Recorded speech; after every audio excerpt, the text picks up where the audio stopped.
Round special में स्वागत है। आज का जो टॉपिक है जैवाणु में कार्बोहाइड्रेट, जिसमें हम ग्लूकोज पढ़ाने वाले हैं। आप सभी लोग हमें अनअकैडमी पे भी फॉलो कर सकते हैं और यहाँ आपका जो टॉपिक है आज का वो ग्लूकोज होगा। तो सबसे पहले जो मैंने कल आपको पढ़ाया था कार्बोहाइड्रेट को एक बार थोड़ा सा और डिटेल ले लेते हैं। उसके बाद में हम लोग लेंगे ग्लूकोज। कार्बोहाइड्रेट, कल हमारी आपकी बात हुई थी कि CxH2O ये फॉर्मूला था किसका, कार्बोहाइड्रेट का। जो इसको फॉलो करें उसको हम लोग क्या कह देते हैं, कार्बोहाइड्रेट कह देते हैं। लेकिन मैंने आपको इसका एग्जाम्पल बताया था कि ग्लूकोज की अगर हम लोग बात करें तो ये तो फॉलो कर रहा है, ये तो इस नियम को फॉलो कर रहा है। क्या बना रहा है ये देखिए, C6H2OY, तो Y की जगह हो गया 6, यानी ये तो इसको फॉलो कर रहा है। लेकिन अगर हम रैमनोज की बात कर दें तो रैमनोज में आपने देखा था C6H12O5, ये इस फॉर्मूले को नहीं मान रहा है। तो इसके लिए एग्जाम्पल के तौर पे ये हमने लिए थे और इसके द्वारा वैज्ञानिकों ने कहा कि इसका मतलब क्या हो गया कि सभी जो इस सूत्र का अनुपालन करते हैं वो कार्बोहाइड्रेट होंगे, ये भी जरूरी नहीं है, और जो नहीं करते हैं वो कार्बोहाइड्रेट नहीं है, ये भी जरूरी नहीं है।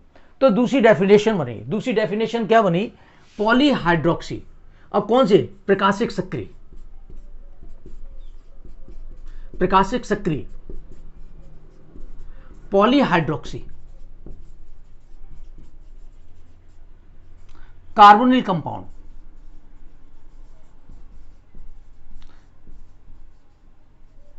अब पॉलीहाइड्रोक्सी कार्बोनिल कंपाउंड कौन कौन से हैं, एल्डिहाइड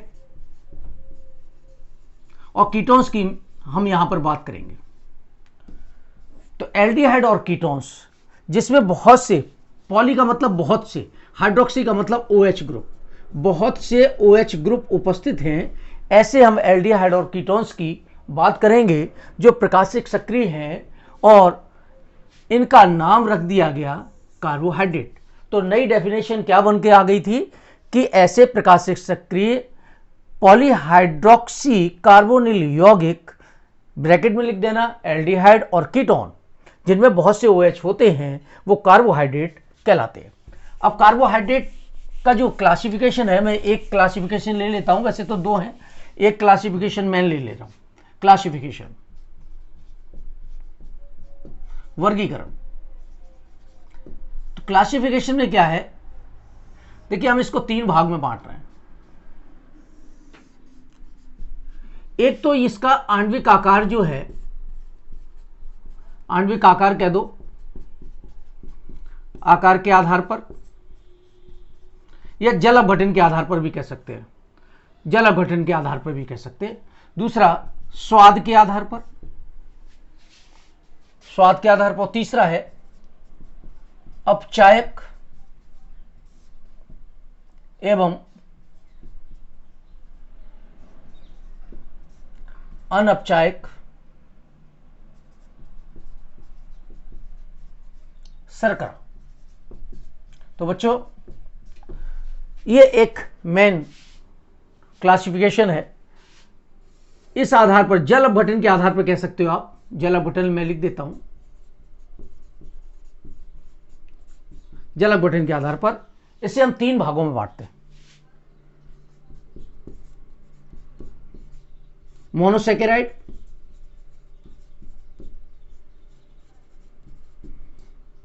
ओलिगोसैकेराइड,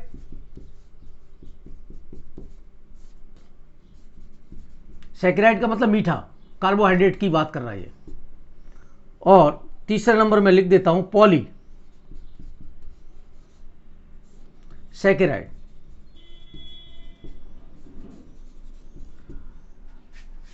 आ जाते हैं मोनोसैकेराइड और ओलिगोसैकेराइड क्या है, पॉलीसैकेराइड क्या है, इसके बारे में बात करते हैं। इससे पहले हम लोग स्वाद के आधार पर इसको भी बतला दें कि ये पहले दो भाग हैं, इसके बाद में इसका डिटेल लेते हैं। शर्करा और अशर्करा यानी नॉन शुगर। शुगर और नॉन शुगर का आपको पता है कि शर्करा का मतलब होता है मीठा, जो स्वाद में कैसा हो, मीठा हो, उसे हम लोग क्या कहते थे, शर्करा।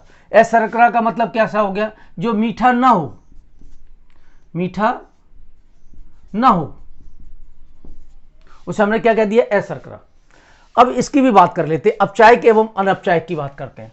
तो अपचायक और अनअपचायक में क्या है, वे कार्बोहाइड्रेट, मैं लिख देता हूं, वे कार्बोहाइड्रेट जिनका अपचयन टॉलिन अवकर्मक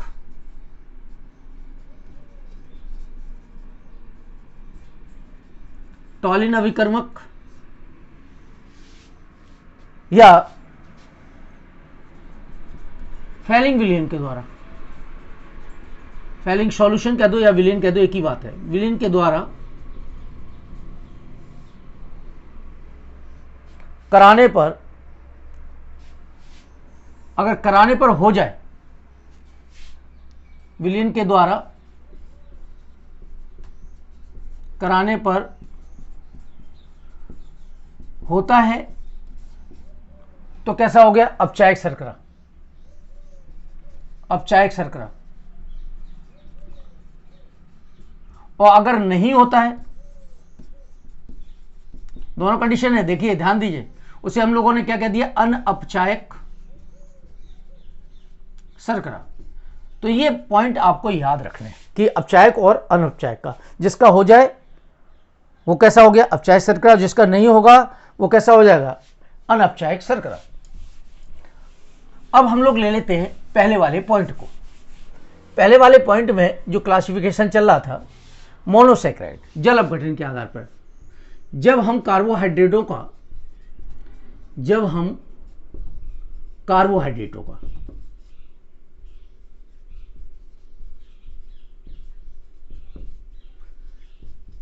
जल अपघटन कराएं, क्या कराएं भाई, जल अपघटन।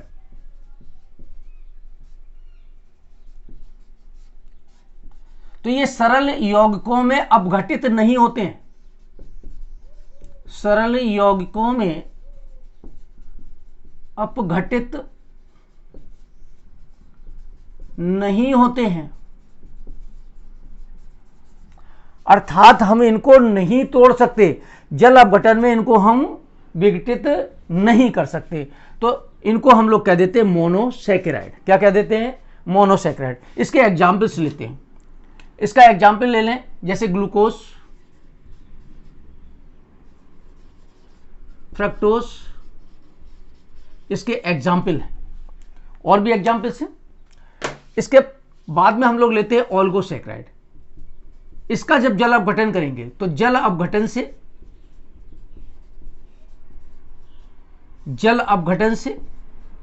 2 से लेकर के 10 तक, याद रखना, नंबर बहुत याद रखना, 2 से लेकर के 10 तक मोनोसैकेराइड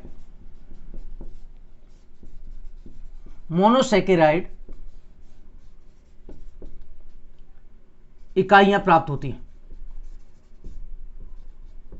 या मोनोसैकेराइड प्राप्त होते हैं, ये शॉर्ट में लिख लो, क्यों इकाई के चक्कर में पड़ो, मोनोसैकेराइड प्राप्त होते हैं।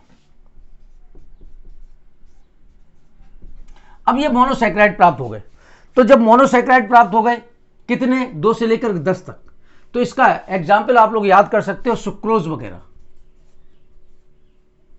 माल्टोज। तो ये सुक्रोज और लैक्टोज, माल्टोज, ये इसके एग्जाम्पल्स हैं, लैक्टोज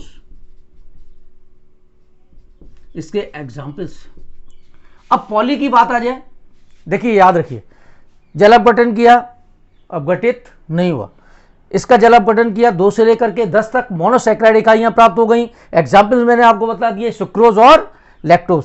यहां पे पॉलीसैकेराइड की बात करते हैं। पॉलीसैकेराइड में क्या है, जब जल अपघटन करेंगे, जल अपघटन करने पर 10 से अधिक मोनोसैकेराइड प्राप्त होते हैं, मोनोसैकेराइड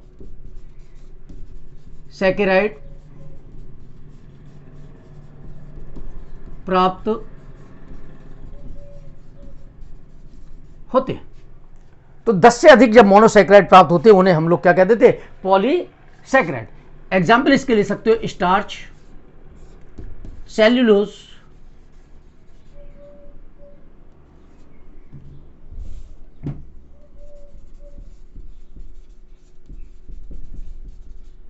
ये सभी इसके एग्जाम्पल हैं।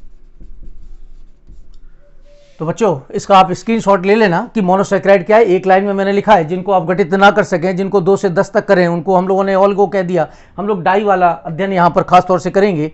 और पॉलीसैकेराइड की बात करते हैं तो जल अपघटन करने पर 10 से अधिक मोनोसैकेराइड प्राप्त होते हैं, उन्हें हम लोग क्या कह देते हैं, पॉलीसैकेराइड, स्टार्च और सेलुलोज।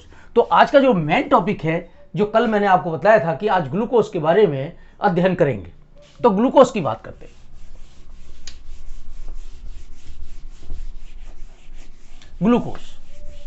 ग्लूकोज का आपको फॉर्मूला अच्छी तरीके से याद कर लेना है। यदि आपको पिछला याद है, बहुत अच्छी बात है, पिछली क्लासों में था, लेकिन याद नहीं है तो याद कर लेना।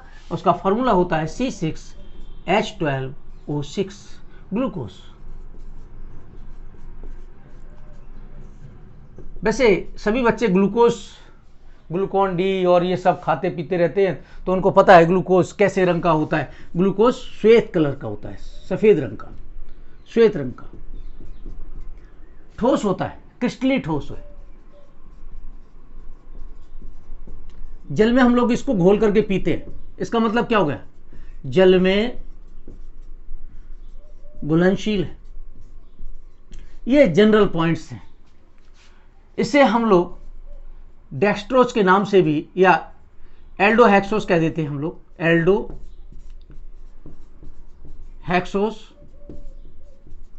या डेक्सट्रोज के नाम से भी जानते हैं। अब देखिए यहां पर क्या है, एल्डोहेक्सोस क्यों कहा।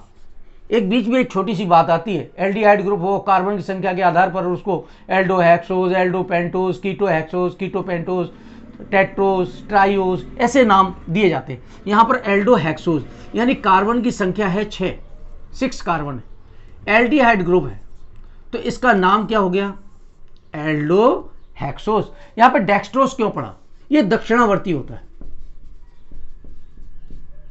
ध्रुवण गुणक मापी में इसकी जब माप की गई है, इसको देखा गया, तो इसको टेस्टिंग में इसने दक्षिणावर्ती पोजीशन शो की, अर्थात इसका घूर्णन जो है दक्षिणावर्ती होने की वजह से इसका नाम क्या रख दिया गया, डेक्सट्रोस। तो बच्चों याद रखना, ग्लूकोज फॉर्मूला ये हो गया, इसे हम एल्डोहेक्सोस या डेक्सट्रोस भी कहते हैं। अब यहां पर क्या हुआ, हमने एक फॉर्मूला लिखा, इसकी संरचना के बारे में बात की। संरचना हमने लिख दी, कार्बन की संख्या कितनी है बच्चों, 6, 1 2 3 4 5 एंड 6। अब यहां पर इसमें कार्बन की संख्या हो गई 6, एल्डिहाइड ग्रुप है, तो CHO, double bond O, H, OH, OH, H, H, OH, H, OH, CH2OH। अब हम लोग बात करने वाले हैं इस संरचना के बारे में। अभी ये संरचना ऐसी क्यों बनी, वैज्ञानिकों ने बहुत से क्वेश्चंस किए, इसके बारे में अभी पढ़ेंगे। इससे पहले लोग लेंगे यहां पर प्रिपरेशन मेथड। तो प्रिपरेशन मेथड में जो ग्लूकोज के बनाने की विधियां हैं उसके बारे में यहां पर बात करते हैं। तो सबसे पहले आता है इच्छु शर्करा से, इच्छु शर्करा से ग्लूकोज का निर्माण।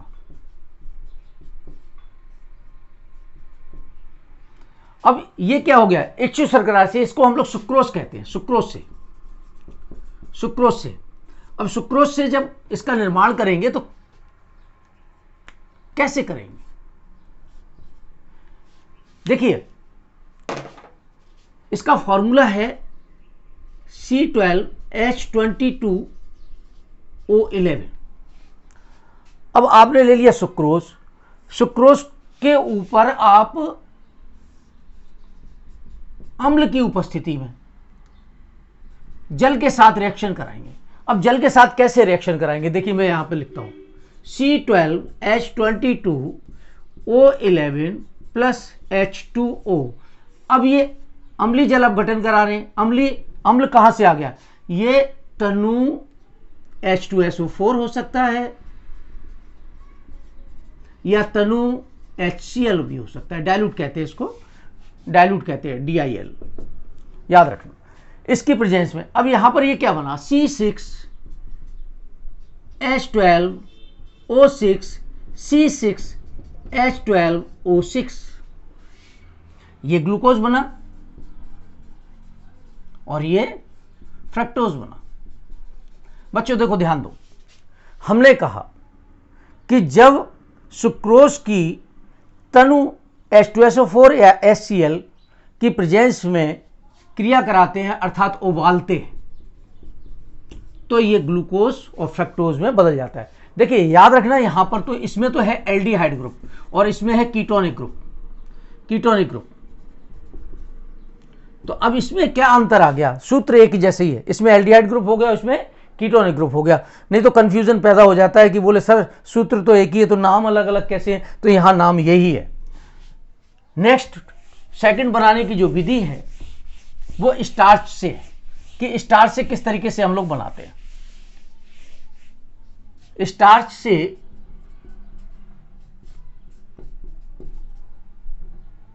ग्लूकोज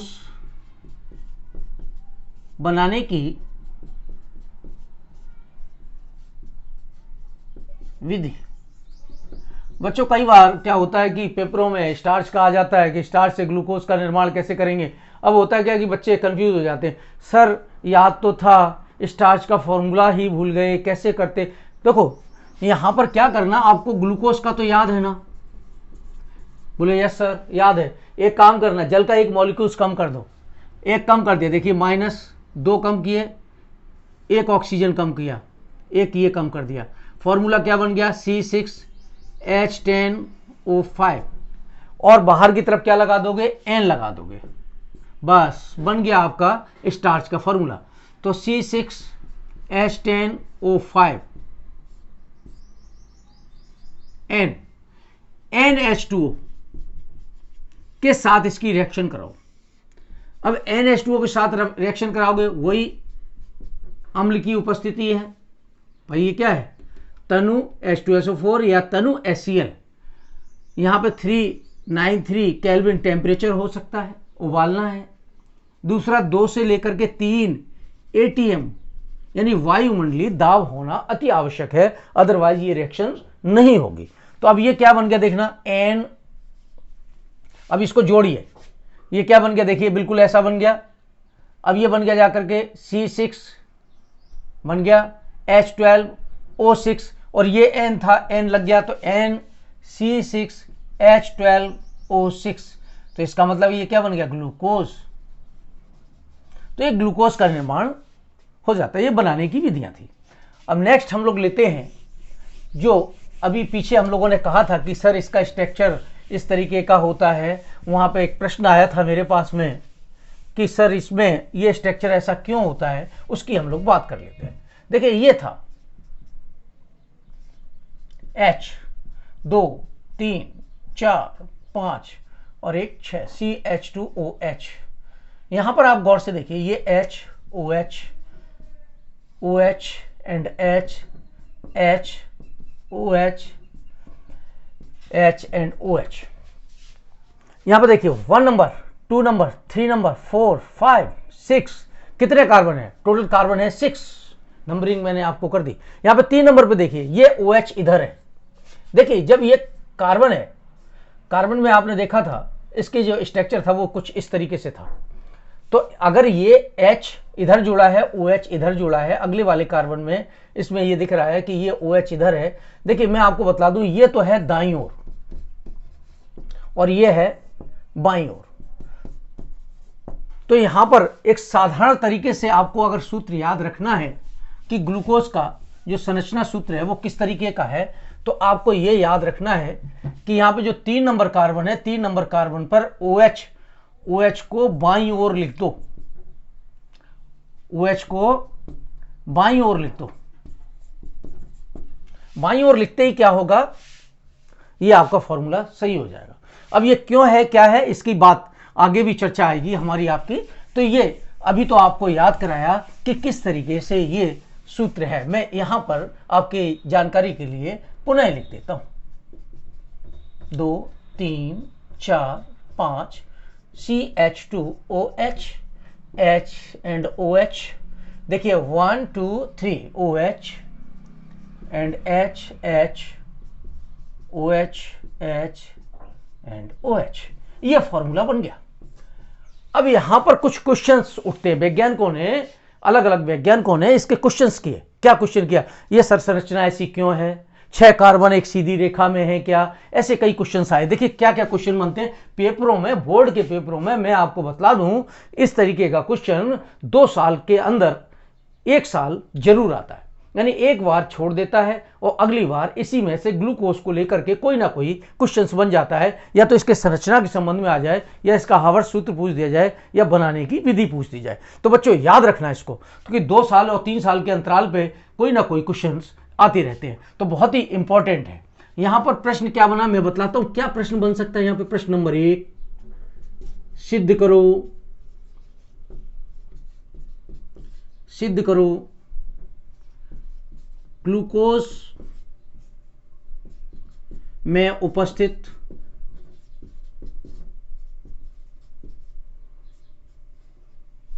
छह कार्बन एक सीधी रेखा में जुड़े। क्वेश्चन बन गया एक, बहुत ही इंपॉर्टेंट है। चलिए मैं इसको ही ले लेता हूं, बाद बाकी क्वेश्चन बनाते चलेंगे, हैंड टू हैंड हल करते चलेंगे। बहुत इंपॉर्टेंट है। क्या किया आपने, ग्लूकोज लिया। ग्लूकोज को चलिए मैं कुछ इस तरीके से लिख देता हूं।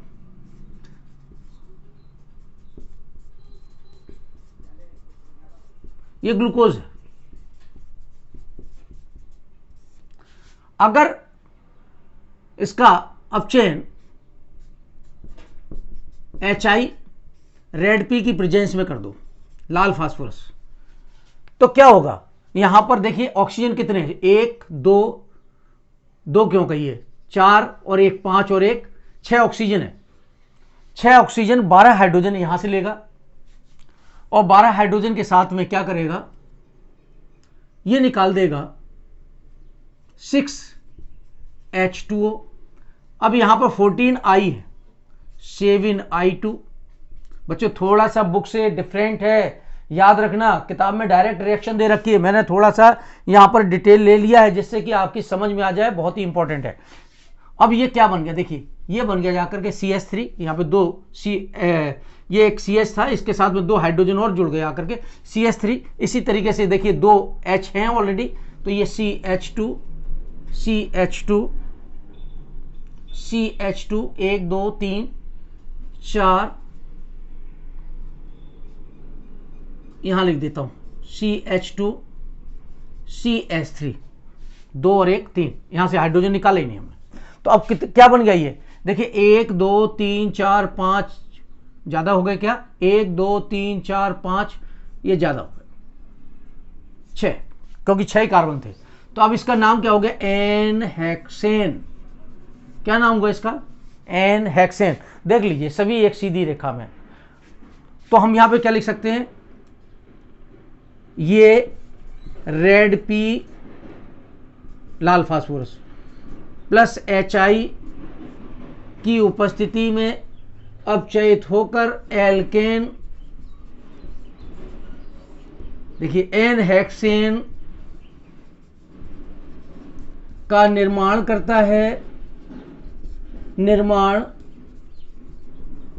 है, जिससे सिद्ध होता है कि ग्लूकोज के 6 कार्बन ऋजु रेखा में, यानी सीधी रेखा में जुड़े हुए। बहुत ही अच्छा क्वेश्चन था। नेक्स्ट हम लोग लेंगे, अब इसमें एक और क्वेश्चन बनता है कि देखो यहां पर क्या है, ये कार्बोनिल समूह है, एल्डिहाइड समूह है, भाई ये कार्बोनिल समूह है, सिद्ध करो कार्बोनिल समूह है, सिद्ध करो एल्डिहाइड समूह है। तो हम लोग चलो एल्डिहाइड ले लेते हैं कि सिद्ध करिए एल्डिहाइड समूह है।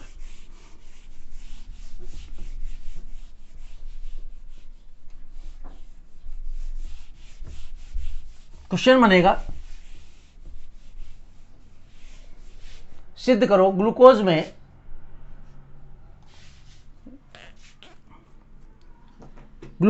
एल्डिहाइड समूह है। तो आप लोग इसकी संरचना को तब तक देखें, तब तक मैं इंक को डालता हूं इसमें। इंक भी बेचारी जो है ना बीच बीच में कई बार धोखा दे जाती है। सिद्ध करो ग्लूकोज में एल्डिहाइड समूह उपस्थित है। देखिए यह प्रश्न बन गया, एल्डिहाइड उपस्थित है। मैं आपको बतला दूं कि अगर यह पूछ दे कि एल्डिहाइड समूह उपस्थित है तो आप क्या करिए, एक तो काम कर सकते हो, ब्रोमीन जल के साथ में इसका ऑक्सीकरण करा दो,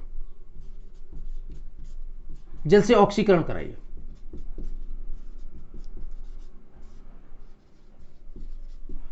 अम्ल का अगर निर्माण हो जाएगा तो समझ लेना एल्डिहाइड समूह है। तो ये ग्लूकोनिक अम्ल बनाएगा, ग्लूकोनिक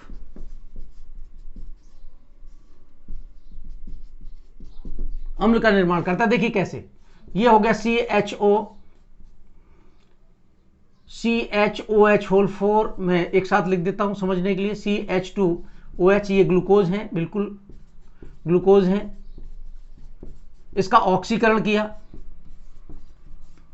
इस तरीके से लिख दिया जिससे समझ में आ जाए किसके द्वारा, ब्रोमीन जल, Br2 वाटर जल। कुछ लोग H2O भी लिख देते हैं, कोई टेंशन वाली बात नहीं है, इस तरीके से लिख सकते हैं। इसका ऑक्सीकरण कर रहे हैं तो क्या बना देगा, ये इस तरीके से बना देगा CHOH होल 4 CH2OH, जिसका नाम क्या हो जाएगा भाई, इसका नाम हो जाएगा ग्लूकोनिक अम्ल। अब इसके बाद में क्या आता है, अगर हम लोग HNO3 के साथ में ऑक्सीकरण करा दें, देखिए यही ले लिया CH2OH, ऑक्सीकरण करा दें सांद्र HNO3 के द्वारा। जब हम इसका ऑक्सीकरण करा देते हैं, याद रखना डबल ऑक्सीडेशन होगा, डबल ऑक्सीडेशन होगा। यहां पर डबल ऑक्सीडेशन कैसे होगा, COOH CHOH एंड 4 COOH, इसका नाम है सैकेरिक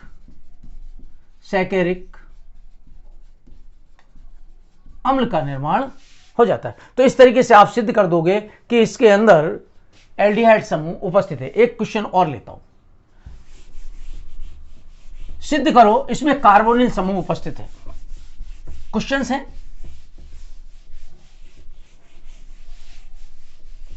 मैं आपको एक टेक्निक बतला रहा हूं, उस टेक्निक से ही इसमें जितने भी क्वेश्चंस बनते हैं, आपकी बुक में अलग अलग हेडिंग वाइज दे रखे, मैंने क्वेश्चंस वाइज दे दिया कि क्योंकि वहां पर क्वेश्चन नहीं होते हैं और बीच में भी क्वेश्चंस नहीं होते हैं, वो पता कैसे चले कि क्वेश्चन कैसा आएगा पेपर में। तो बोर्ड पेपर में ये बच्चे क्वेश्चन, मेरा अपना अनुभव है कि छोड़ के आ जाते हैं, तो छोड़ के ना आए इसके लिए ये मैं बतला रहा हूं। यहां पर क्वेश्चन बनता है, सिद्ध करो ग्लूकोज में कार्बोनिल समूह उपस्थित है। कार्बोनिल समूह उपस्थित है, क्या करेंगे, हाइड्रोक्सिल एमीन के साथ रिएक्शन करा देंगे। क्या नाम है इसका, हाइड्रोक्सिल एमीन।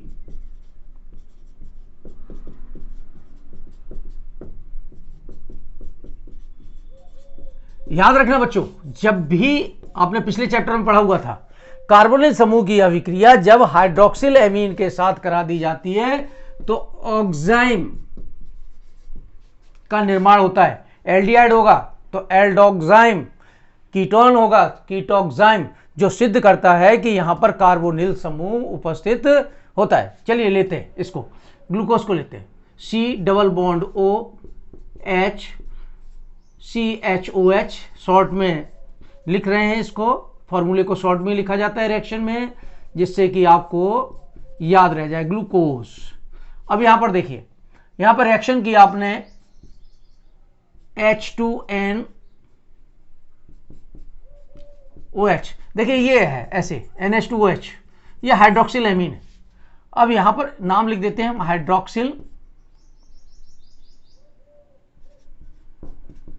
Hydroxyl amine. अब देखिए यहां पर गौर से क्या रिलीज हो गया, वाटर रिलीज हो गया। अब वाटर रिलीज हो गया, क्या बन गया, ये देखिए C है, C के साथ में ये जुड़ गया जा करके N, C double bond NOH, H, CHOH whole 4 CH2OH बन गया ना एल्डोक्सिम, यानी एल्डोक्सिम का फॉर्मेशन यहां पर हो जाता है।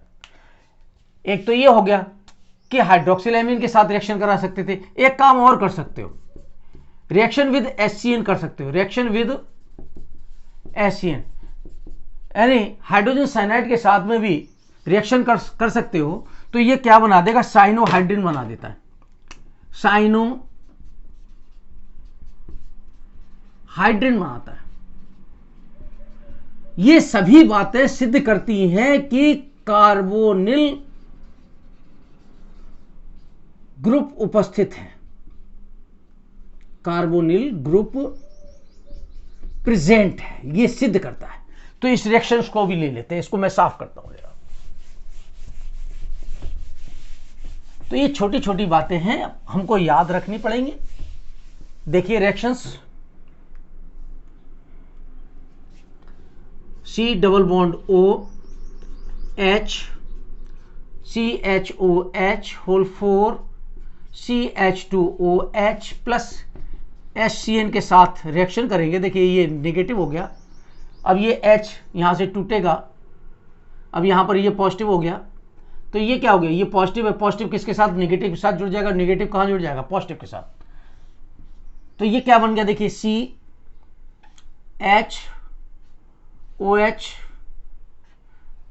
अब देखिए ये क्या आ गया, CN CHOH whole 4 CH2OH, cyanohydrin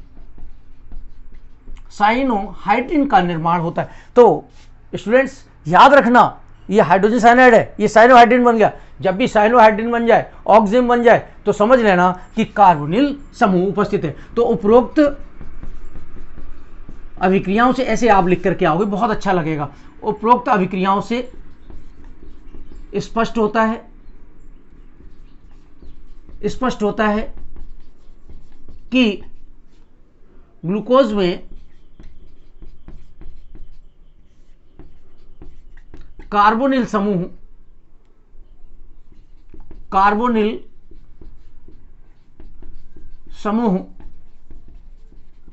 उपस्थित है। यह बात क्लियर हो गई। एक क्वेश्चन और ले लेते हैं, एक बहुत अच्छा क्वेश्चन है, क्योंकि इसी स्ट्रक्चर से संबंधित है कि अब यहां पर कि ग्लूकोज में सिद्ध करो 1 2 3 4 5 OH समूह उपस्थित है। तो यहां पर क्वेश्चन बनता है, सिद्ध करो ग्लूकोज में 5 OH समूह उपस्थित है। तो ये कह सकता है कि 5 हाइड्रोक्सी ग्रुप प्रेजेंट है, इसको आपको सिद्ध करना है। चलिए सिद्ध करके दिखलाते हैं। सिद्ध कैसे करेंगे, दो तरीके हैं। एसिटिलीकरण कर दो, यानी एसिटिल समूह जुड़ जाए। आपने ले लिया ये CHO, CHOH होल 4 CH2OH। अब आपने एसिटिल क्लोराइड के साथ रिएक्शन कराई, CH3C एसिटिलीकरण हो रहा है, एसिटिल समूह ये जुड़ेगा, ये निगेटिव और ये पॉजिटिव। अब यहां पर देखिए, यहां पर OH समूह है, OH समूह से ये H टूटेगा, ये निगेटिव और ये पॉजिटिव। तो अब इस निगेटिव के साथ कौन जुड़ जाएगा? पॉजिटिव। यहां पर भी ये निगेटिव और ये पॉजिटिव।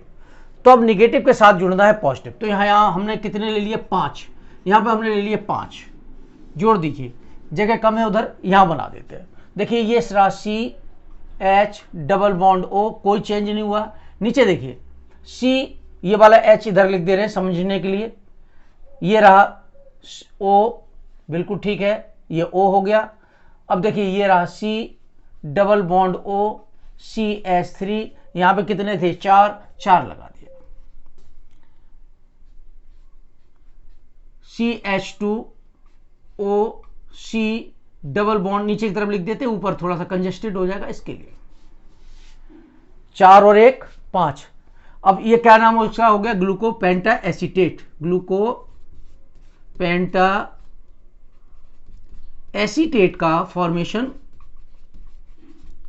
हो जाता है। तो याद रखना कि अगर वो कहे कि ग्लूकोज में 5, तो आप एसिटिल क्लोराइड की रिएक्शन कर दो।